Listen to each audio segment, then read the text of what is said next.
Hello and welcome all Gen Z warrior to আর সবার প্রিয় ইউটিউব চ্যানেল কেমোফাইল বাংলা, যেখানে আমরা যাত্রা শুরু করেছি কেমিস্ট্রিকে শেখার। তো আমরা পুনরায় হাজির হয়েছি ক্লাস 11 বা সেমিস্টার 1-এর কন্টিনিউশন নিয়ে, যেখানে আমরা শিখছিলাম ইতিপূর্বেই রাসায়নিক সংযোগ সূত্র বা ল অফ কেমিক্যাল কম্বিনেশন সম্পর্কে, যেখানে আমরা ইতিপূর্বে দুটি সূত্র সম্পর্কে আমরা জেনেছি। আজকে আমরা তারই তৃতীয় সূত্র অর্থাৎ গুণানুপাত সূত্র সম্পর্কে জানবো। তো আমরা দেখে নিই গুণানুপাত সূত্রের ব্যাপারটা কি জিনিস। তো যেমনটা আমাদের বোর্ডে লেখা আছে তোমরা সকলে দেখতে পাচ্ছ। তো এটাকে যদি আমরা খুব সহজভাবে বলতে যদি চাই, তো বলার কথা হচ্ছে এটাই যে কোনো একটি পরমাণু, সেটার নাম হতে পারে এ, সেই পরমাণু অপর একটি পরমাণু যার নাম ধরি বি, সে এর সঙ্গে বি যুক্ত হয়ে একটি যৌগ সি গঠন করে। এখন ব্যাপার হচ্ছে যে এর সঙ্গে বি সর্বদা একই ভরের অনুপাতে যুক্ত হয় না, বরং তারা ভিন্ন ভিন্ন ভরের অনুপাতে যুক্ত হয় এবং সেটা যুক্ত হওয়ার ফলে তারা ভিন্ন ভিন্ন যৌগ গঠন করে। তো এই যৌগ গঠন করলেও যে বি পদার্থটা অর্থাৎ বি মৌলটা তার যে ভিন্ন ভর যুক্ত হলো, তো বি পদার্থের ভরের অনুপাত সেটা সর্বদা সরল অনুপাত থাকবে। তো সেটা আমরা একটা উদাহরণ দিয়ে একটু বুঝি, তাহলে সেটা আমাদের বোঝাটা আরো একটু বেশি সুবিধাজনক হবে। আমরা মনে করছি কি যে কার্বন এবং অক্সিজেন, কার্বন মৌল অক্সিজেন মৌল, তারা একে অপরের সঙ্গে রাসায়নিক বিক্রিয়া করে তারা দুই রকম অক্সাইড গঠন করে, যেগুলোকে আমরা সাধারণভাবে চিনে থাকি একটি কার্বন ডাই অক্সাইড CO2, এছাড়াও তারা কার্বন মনোক্সাইড বা CO গঠন করে থাকে। এবার উভয় ক্ষেত্রে দেখতে পাচ্ছি কি প্রথম ক্ষেত্রেও তাদের উপাদান পরমাণু কার্বন এবং অক্সিজেন, দ্বিতীয় ক্ষেত্রেও তাদের উপাদান পরমাণু কার্বন এবং অক্সিজেন। এবং উভয় ক্ষেত্রে যদি এমনটা হয় যে প্রথম ক্ষেত্রে কার্বন এবং অক্সিজেনের ভরের অনুপাতটা কত দাঁড়াচ্ছে 12:32, দ্বিতীয় ক্ষেত্রে অর্থাৎ কার্বন মনোক্সাইডের ক্ষেত্রে কার্বন ইস্টু অক্সিজেন তাদের ভরের অনুপাতটা কত দাঁড়াচ্ছে 12:16। তাহলে এক্ষেত্রে যদি আমরা কার্বন পরমাণুর ভরটাকে ফিক্স করে নিই, অর্থাৎ 12 পরিমাণ কার্বনের পরমাণুর অর্থাৎ কার্বন পরমাণুর ভরটাকে 12 হিসাবে যদি আমরা ফিক্স করে নিই, তবে ব্যবহৃত হওয়া অক্সিজেনের ভর কত কত হচ্ছে সেটা আমরা একটু দেখে নিচ্ছি। তাহলে এক্ষেত্রে আমরা কি বলবো যে অক্সিজেনের ভর কোন যৌগতে কার্বন ডাইঅক্সাইডে ইজ টু অক্সিজেনের ভর কোন যৌগতে কার্বন মনোক্সাইডে কত দাঁড়াবে সমান সমান 32:16 বা 2:1। তাহলে ব্যাপারটা বোঝা গেল। আমরা এক্ষেত্রে কি করলাম, আমরা করলাম কি এই কার্বন পরমাণুর ভরটাকে ফিক্স করে নিলাম, স্থির করে নিলাম, এক্ষেত্রেও 12 এক্ষেত্রেও 12। তারপরে তার সঙ্গে অপর যে পরমাণু অর্থাৎ অক্সিজেন যে অপর পরমাণু হিসাবে যুক্ত হয়েছে তার ভরগুলিকে আমরা অনুপাত আকারে এখানে লিখে কত পেয়েছি আমরা 2:1। এটা হলো একটা পূর্ণ সংখ্যার অনুপাত, এটা কিন্তু ভগ্নাংশ কিন্তু নয়। এবং এটাকে পূর্ণ সংখ্যা করার জন্য আমরা অক্সিজেনের পরিমাণটাকে হেরফের করে নিই। দেখো এটা ডাইরেক্টলি চলে এসেছে 2:1, একটা সরল অনুপাত। একই রকম ভাবে আমরা আরো একটা উদাহরণ দেখে নিচ্ছি যে হাইড্রোজেন মৌল এবং অক্সিজেন মৌল, এই দুটি মৌল একসঙ্গে বিক্রিয়া করে তারা দুই রকম ভিন্ন ভিন্ন যৌগ গঠন করে। একটা তারা গঠন করে H2O বা জল, এছাড়া আমরা সকলেই জানি এই দুটি মৌল তারা হাইড্রোজেন পারঅক্সাইড যৌগ গঠন করতে পারে। তাহলে খুব স্বাভাবিক এখানে H2O অর্থাৎ জল এবং হাইড্রোজেন পারঅক্সাইড এরা কিন্তু একই যৌগ কিন্তু নয়, এরা কিন্তু ভিন্ন ভিন্ন যৌগ। যদিও তাদের উপাদান মৌলগুলো কিন্তু সেম, কিন্তু যৌগগুলো কিন্তু কি আলাদা। এক্ষেত্রে যদি আমরা প্রথম ক্ষেত্রে হাইড্রোজেন ও অক্সিজেনের ভরের অনুপাতটা আমরা দেখি, তাহলে এক্ষেত্রে পাবো 2:16। দ্বিতীয় ক্ষেত্রে অর্থাৎ হাইড্রোজেন পারঅক্সাইডের ক্ষেত্রে উপাদান মৌল হাইড্রোজেন ও অক্সিজেনের ভরের অনুপাতটা কত দাঁড়াবে 2:32। ঠিক। তো আবার আমরা একই রকম ভাবে যদি আমরা উভয় ক্ষেত্রে হাইড্রোজেনের ভরটাকে যদি আমরা ফিক্স করে নিই, অর্থাৎ উভয় ক্ষেত্রে হাইড্রোজেনের অনুপাতের সংখ্যাটা যদি 2 হিসাবে আমরা ধরে নিই, তাহলে যে অপর মৌল অর্থাৎ অক্সিজেনের অনুপাতটা কত কত হচ্ছে সেটা আমরা দেখে নিই। এক্ষেত্রে অক্সিজেনের ভর, সবাই মনে রাখতে হবে যে আমরা এই অনুপাতগুলো বের করছি, এগুলো কিসের অনুপাত? এগুলো ভরের অনুপাত আমরা বের করছি। অক্সিজেনের ভর জলে ইজটু অক্সিজেনের ভর হাইড্রোজেন পারক্সাইডে, সেটা কত হবে? সমান সমান 16:32 সমান সমান হচ্ছে কত? 1:2। অর্থাৎ এক্ষেত্রে আমরা দেখতে পাচ্ছি কি, যে যেই মৌলটা ভিন্ন ভর নিয়ে যুক্ত হয়েছে, অর্থাৎ অক্সিজেন পরমাণুটির ভরের অনুপাতটা কিন্তু এখানে অটোমেটিক্যালি কত চলে এসেছে? একটা পূর্ণ সংখ্যার অনুপাতে, অর্থাৎ একটা সিম্পল রেশিওতে এখানে চলে এসেছে। তো এটাই হলো মূলত গুণানুপাত সূত্রের নিয়ম বা সূত্র। আশা করি আমরা সকলেই এই ব্যাপারটি বুঝতে পেরেছি। কিন্তু কিন্তু ব্যাপারটা হচ্ছে এটাই যে কোনো কোনো ক্ষেত্রে এই সূত্রের লিমিটেশন দেখা যায়। তো আমরা একটা লিমিটেশন আমরা দেখি, আমরা বোঝার চেষ্টা করি। আমরা ধরে নিচ্ছি যে কার্বন এবং হাইড্রোজেন এই দুটি মৌল একে অপরের সঙ্গে যুক্ত হয়ে ভিন্ন ধরনের ভিন্ন ভিন্ন যৌগ তারা গঠন করছে। খুব স্বাভাবিকভাবে আমরা ধরে নিচ্ছি একটি যৌগ নিল আমরা মিথেন, যেখানে তার উপাদান পরমাণু হিসেবে কে কে উপস্থিত? কার্বন এবং হাইড্রোজেন। আমরা একটা নিলাম ইথেন, কার্বন এবং হাইড্রোজেন উপস্থিত। আমরা নিলাম প্রোপেন, কার্বন এবং হাইড্রোজেন উপস্থিত। তা প্রতি ক্ষেত্রে যদি আমরা অনুপাতটাকে দেখতে যাই, ভরের অনুপাত, কার অনুপাত? ভরের অনুপাত। তাহলে আমরা কি দেখব? এই ক্ষেত্রে কার্বন ইজটু হাইড্রোজেন তাদের ভরের অনুপাতে দাঁড়াচ্ছে 12:4। দ্বিতীয় ক্ষেত্রে কার্বন ইজটু হাইড্রোজেন তাদের ভরের অনুপাতে দাঁড়াচ্ছে 24:6। আচ্ছা, 24:6 কে আমরা 12:3 করতে পারি।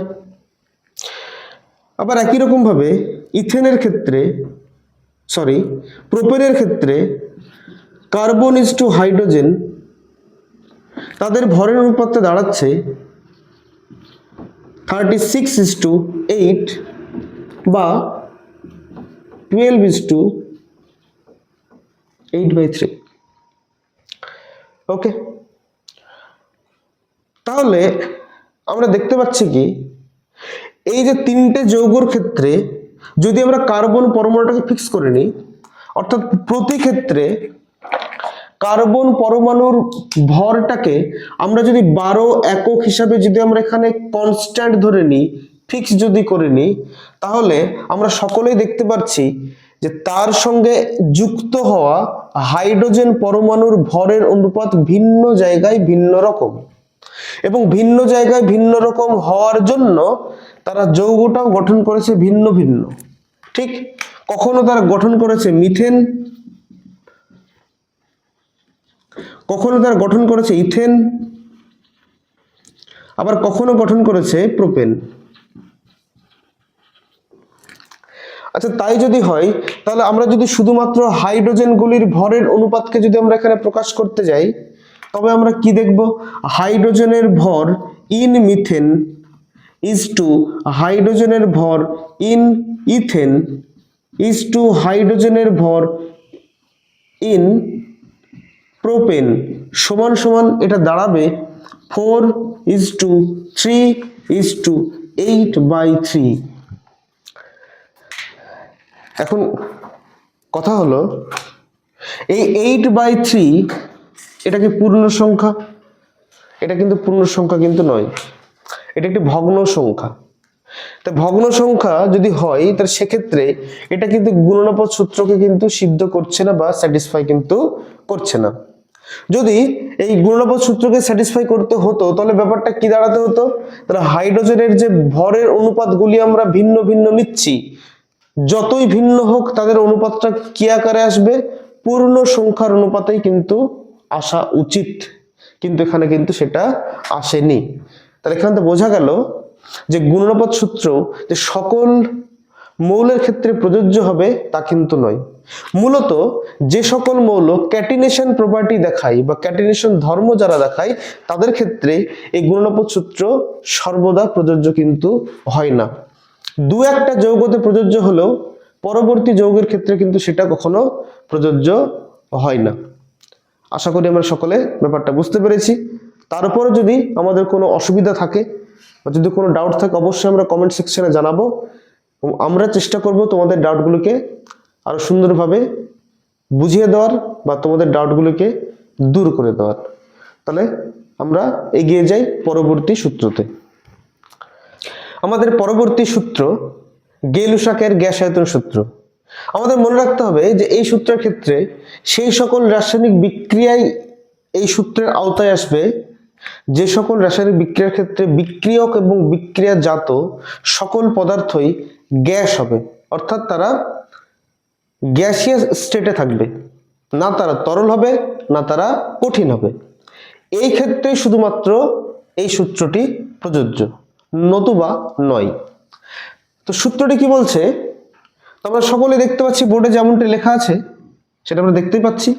তো খুব সহজভাবে যদি আমরা একটু বলার চেষ্টা করি তবে সেটা এটাই দাঁড়াবে, যখন আমরা 2 বা 3 বা তার থেকে বেশি, অর্থাৎ সোজা কথা বলতে গেলে যখন আমরা একাধিক গ্যাসীয় পদার্থকে একসঙ্গে রাসায়নিক বিক্রিয়াতে অংশগ্রহণ করাবো এবং সেই সময় যদি যেই পাত্রতে আমরা রাসায়নিক বিক্রিয়াটি ঘটাবো সেই পাত্রের চাপ এবং উষ্ণতা স্থির থাকে এবং যেই গ্যাসগুলিকে আমরা রাসায়নিক বিক্রিয়াতে অংশগ্রহণ করাচ্ছি তাদের আয়তন যদি পূর্ণ সংখ্যার সরল অনুপাতে থাকে, তবে যেই রাসায়নিক বিক্রিয়ার ফলে উৎপন্ন হওয়া গ্যাসীয় বিক্রিয়াজাত পদার্থটিও কি করবে, তার যে আয়তনটা তৈরি হবে সেই আয়তনটিও বিক্রিয়কের আয়তনের সঙ্গে পূর্ণ সংখ্যার সরল অনুপাতে থাকবে।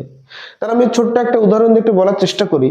আচ্ছা, আমরা মনে করছি যে সমচাপ উষ্ণতায় কোনো একটি পাত্রতে হাইড্রোজেন গ্যাস আমরা নিয়েছি, সেটার পরিমাণটা আমরা এখানে উল্লেখ করেছি 2 লিটার, এবং তারই সঙ্গে আমরা অক্সিজেন গ্যাস নিয়েছি যেটাকে আমরা নিয়েছি 1 লিটার। তাহলে এই ক্ষেত্রে বিক্রিয়ক পদার্থের আয়তনের অনুপাত কত? যদি আমরা ক্ষেত্রে বলি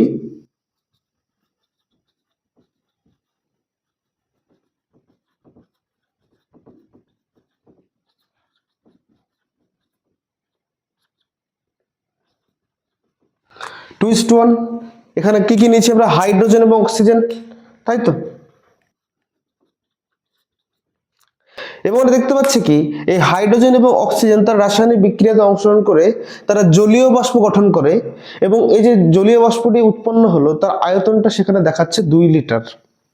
তাহলে এখন যদি আমরা বলি যে বিক্রিয়া, এখানে বিক্রিয়ক পদার্থের আয়তন অনুপাত 2:1, যেটা একটা পূর্ণ সংখ্যার সরল অনুপাত, এবং যদি আমরা এর সঙ্গে যদি আমরা বিক্রিয়াজাত পদার্থকেও যদি আমরা অ্যাড করি তাহলে সেই অনুপাতটা কত দাঁড়াবে?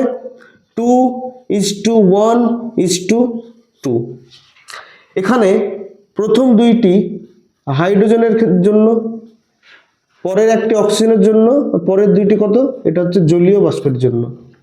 তাহলে দেখা গেল কি এক্ষেত্রে বিক্রিয়ক পদার্থের আয়তনের অনুপাত এবং বিক্রিয়াজাত পদার্থের আয়তনের অনুপাত, সকল অনুপাতগুলি কি থাকবে? একটি পূর্ণ সংখ্যার সরল অনুপাতে থাকবে, যেটি হলো আমাদের গেলুসাকের গ্যাস আয়তন সূত্রের মূল কথা। এটা কখনোই সম্ভব নয় যে বিক্রিয়ক পদার্থ তারা পূর্ণ সংখ্যার অনুপাতে যুক্ত হলো কিন্তু বিক্রিয়াজাত পদার্থ তার আয়তনটা ভগ্নাংশে এলো, সেটা কিন্তু কখনোই সম্ভব নয়। একই রকম ভাবে আমরা আরো একটা উদাহরণ দেখতে পাচ্ছি যেখানে ক্লোরিন গ্যাস এবং হাইড্রোজেন গ্যাস যারা একে অপরের সঙ্গে 1 লিটার আয়তন হিসেবে তারা যুক্ত হয়েছে এবং একই রকম ভাবে, সরি এখানে একটা মিস্টেক হয়ে গেছে, যেখানে 1 লিটার নয় এখানে 2 লিটার হবে, এবং তারা HCl গ্যাস বা হাইড্রোজেন ক্লোরাইড গ্যাস তারা গঠন করে এবং তার আয়তনটা কত? 2 লিটার। এক্ষেত্রে আমরা দেখতে পাচ্ছি কি বিক্রিয়ক পদার্থ এবং বিক্রিয়াজাত পদার্থের আয়তন অনুপাত 1:1:2, যেটা একটি পূর্ণ সংখ্যার সরল অনুপাত। ঠিক তো ছোট্ট একটা এখানে একটা প্রশ্ন আমার, আমরা এখানে উল্লেখ করলাম হাইড্রোজেন ক্লোরাইড গ্যাস উৎপন্ন হয় এবং সংকেতটা আমরা লিখেছি HCl। আচ্ছা, এই HCl সেম সংকেতে আমরা অন্য কোনো যৌগ কি আমরা চিনি, অথবা এই HCl এর সংকেত দিয়ে আমরা কোন যৌগকে আমরা চিহ্নিত করি? জানলে অবশ্যই আমরা কমেন্টে জানাবো। এই HCl কে হাইড্রোজেন ক্লোরাইড গ্যাস ছাড়াও আর কি নামে চেনা যায়? তাহলে আশা করি আমরা সকলে বুঝতে পেরেছি গেলুসাকের গ্যাস আয়তন সূত্র। তাহলে আজকে আমরা এই ভিডিওতে মূলত দুটি সূত্র সম্পর্কে আমরা জানলাম। 1 নম্বর আমরা কি জেনেছি, যেটা আমাদের সিরিজের অ্যাকচুয়ালি 3 নম্বর ল, যেটা হলো আমাদের গুণানুপাত সূত্র, এবং আমরা যেটা 4 নম্বর ল সেটা আজকে আমরা শিখলাম গেলুসাকের গ্যাস আয়তন সূত্র। এর আগেও আমরা অর্থাৎ আগের ভিডিওতে আমরা পড়েছিলাম ভরের নিত্যতা সূত্র সম্পর্কে এবং স্থির অনুপাত সূত্র সম্পর্কে। তো যারা যারা এই ভিডিওতে নতুন, তারা যদি ওই দুটো সূত্র সম্পর্কে না জানো, তাহলে এই ভিডিওর নিচেই আগের দুটি সূত্রের যে ভিডিওটি তার লিঙ্ক এখানে দেওয়া আছে, তোমরা অবশ্যই গিয়ে সেই ভিডিওটি সম্পূর্ণ দেখে এসো। তো ততক্ষণের জন্য সকলকে ধন্যবাদ আমাদের সাথে থাকার জন্য। আবারও সকলকে অনুরোধ করব আমাদের এই সবার প্রিয় প্ল্যাটফর্ম কেমোফাইল বাংলাকে সাবস্ক্রাইব করার জন্য, এবং অনুরোধ করব বেশি বেশি করে এই শিক্ষা বা এই এডুকেশনের জায়গাটিকে সকলের কাছে পৌঁছে দেওয়ার জন্য, শেয়ার করার জন্য এবং কমেন্ট করার জন্য। ততক্ষণের জন্য সকলে ভালো থেকো।